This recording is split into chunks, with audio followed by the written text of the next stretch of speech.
Julie Roginsky, a Fox News contributor and Democratic analyst. Julie, good to see you. Great to see you, Megan. You know, you were on the show railing about that Star of David. It looked like a Star of David. Yep. Trump said it was a sheriff's star in one of his tweets that he retweeted calling her crooked Hillary. Do you see this as anti-Catholic bigotry by the Hillary camp? Well, I see it as Catholics discussing what they consider to be a reformation in their church. And by the way, Pew just came out with a poll a few weeks ago saying exactly the same thing, that the attitudes of American Catholics, this is not a value judgment by me.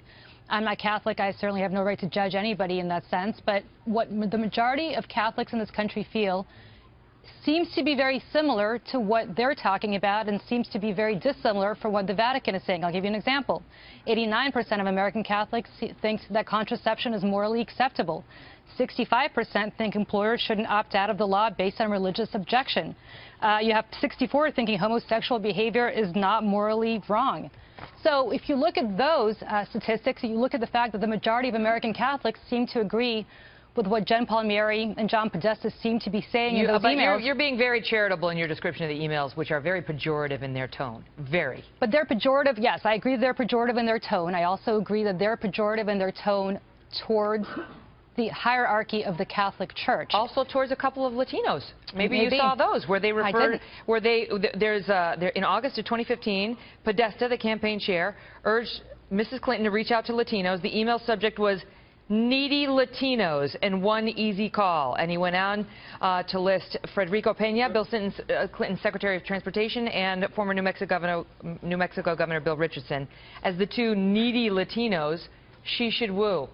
Well, I don't know what sense he meant it. Are they Latinos that necessarily wanted to reach out to her and weren't getting the respect? Characterization of the, they're just the dismissiveness. Now, you know, if you saw that in a Trump camp email, you'd be going nuts on them. I actually, Megan, I have to say this. On Latinos, I agree with you. On the Catholic thing, it's a little different. And the reason I took such offense at the Star of David tweet is because that's my faith. That's what I believe, and that's what I know. Yeah, but you gotta look out for all of it. I mean, if you defend one person of one religious belief and the attack on it, then you should be charitable toward all of them. I am charitable, as I said, towards the fact that it seems to me from polling, and again, not my personal view, but it seems to me from polling, the vast majority of American Catholics seem to agree with their view on where Catholicism should be. You know what, but I'm Catholic. I've lived as a Catholic my whole life, but I haven't heard my fellow Catholics speak so snidely about our faith other than in this email. Are they speaking snidely? They talk about it in a way that's hopeful, that's maybe somewhat regretful, but not with disdain about our church and our beliefs. I don't know that that was seen